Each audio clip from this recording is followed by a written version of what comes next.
The Congress called for a boycott of British goods and began to organize militias for self-defense. In April 1775, the conflict between the American colonies and Britain erupted into open warfare. British troops were sent to seize military supplies in the town of Concord, Massachusetts. On their way, they encountered colonial militias in the towns of Lexington and Concord. The battles of Lexington and Concord marked the first shots of the American Revolutionary War. Though the British had superior numbers and firepower, the American militias were able to inflict heavy casualties and force the British to retreat back to Boston. The Second Continental Congress convened shortly thereafter, and, after much debate, decided to take the bold step of raising a Continental Army. They appointed George Washington, a respected military leader from Virginia, as commander-in-chief. Washington's leadership would prove pivotal throughout the war. The early years of the Revolutionary War were difficult for the American colonies. The Continental Army, though composed of brave soldiers, was poorly trained, underfunded,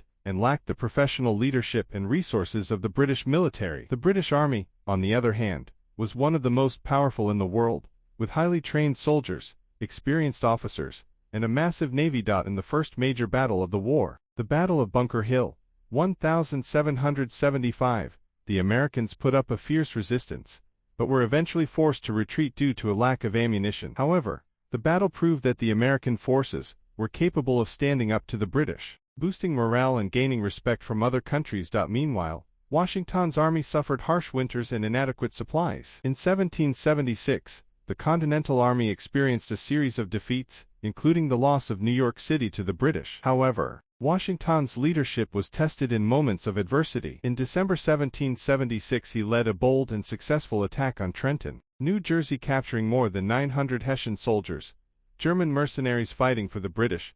This victory was a significant morale boost for the American cause. The turning point in the war came in 1777, following the Battle of Saratoga. In this battle, the Continental Army, led by General Horatio Gates and Benedict Arnold, defeated a large British force under General John Burgoyne. By the time James Madison became president in 1809, many Americans were eager to defend their nation's rights and stand up to British aggression. The United States' national identity was still in the process of being solidified, and many Americans, especially those in the western and southern parts of the country, felt that the country needed to assert itself on the world stage. A growing sense of nationalism emerged, bolstered by the belief that the United States should have the right to trade freely and defend its citizens from foreign powers. At the same time, many of the new, younger members of Congress, known as the War Hawks, were particularly vocal in advocating for war. Leaders like Henry Clay of Kentucky and John C. Calhoun of South Carolina argued that the United States needed to take a strong stand against Britain, especially to protect American sovereignty and the rights of American citizens. Another important factor contributing to the desire for war was the situation in the Western Territories. Many American settlers in the West were facing harassment and attacks from Native American tribes, some of which were supported by the British in Canada. The War Hawks believed that a war with Britain could help eliminate the British influence over Native American tribes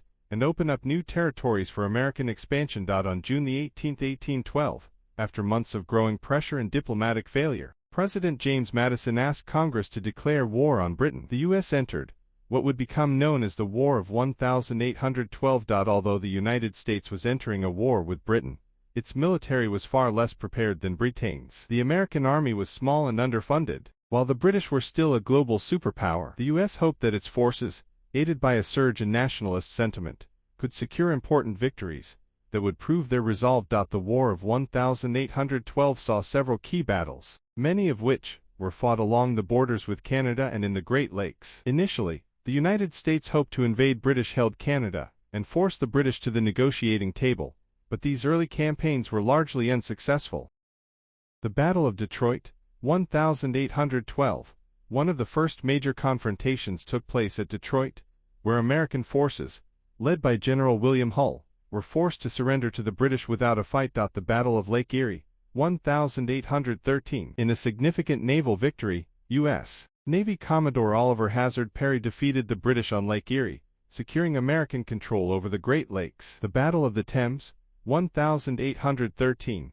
Following the victory on Lake Erie, General William Henry Harrison defeated the British and their Native American allies in Canada, effectively ending British influence in the Western Territories. The Burning of Washington, 1814, in retaliation for American attacks on Canada, British forces marched into Washington, D.C. and burned much of the city, including the White House and the Capitol. The Battle of New Orleans, 1815, the most famous American victory in the War of 1812 came after the Treaty of Ghent had already been signed, but news of the peace had not yet reached the troops. General Andrew Jackson led a decisive victory over the British forces in New Orleans, which made him a national hero. Despite these victories, the war ended in a stalemate. Both sides had exhausted their resources, and neither was willing to continue fighting. In December 1814, diplomats from both sides met in Ghent, Belgium, and negotiated the Treaty of Ghent, which was signed on December 24, 1814. The treaty effectively returned relations between the two nations to the status quo, with no territorial changes and no mention of the impressment issue.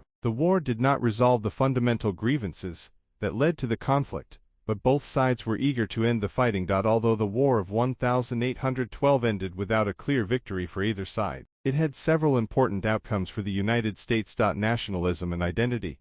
The war gave the United States a sense of pride and unity. Despite the stalemate, the Americans had stood up to the might of Britain again, and managed to preserve their independence. End of Native American resistance.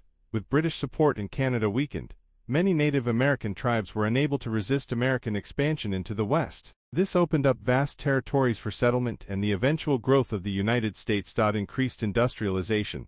The war highlighted the U.S.'s dependence on foreign trade, and the need to develop its own industries. This led to a period of increased industrialization and economic growth. The era of good feelings.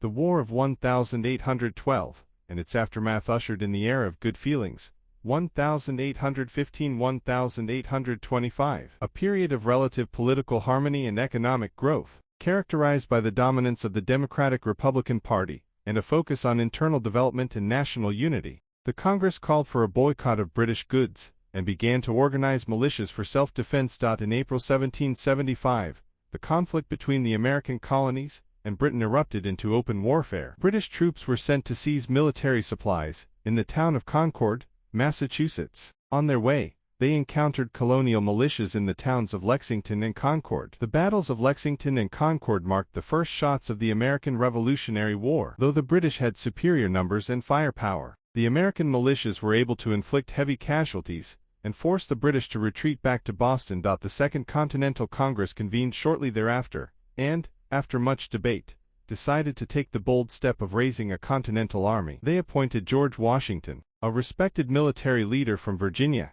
as commander-in-chief. Washington's leadership would prove pivotal throughout the war. The early years of the Revolutionary War were difficult for the American colonies. The Continental Army, though composed of brave soldiers, was poorly trained, underfunded, and lacked the professional leadership and resources of the British military. The British Army, on the other hand, was one of the most powerful in the world, with highly trained soldiers, experienced officers, and a massive navy. In the first major battle of the war, the Battle of Bunker Hill, 1775, the Americans put up a fierce resistance, but were eventually forced to retreat due to a lack of ammunition. However, the battle proved that the American forces were capable of standing up to the British, boosting morale and gaining respect from other countries. Meanwhile, Washington's army suffered harsh winters and inadequate supplies. In 1776, the Continental Army experienced a series of defeats, including the loss of New York City to the British. However, Washington's leadership was tested in moments of adversity. In December 1776, he led a bold and successful attack on Trenton,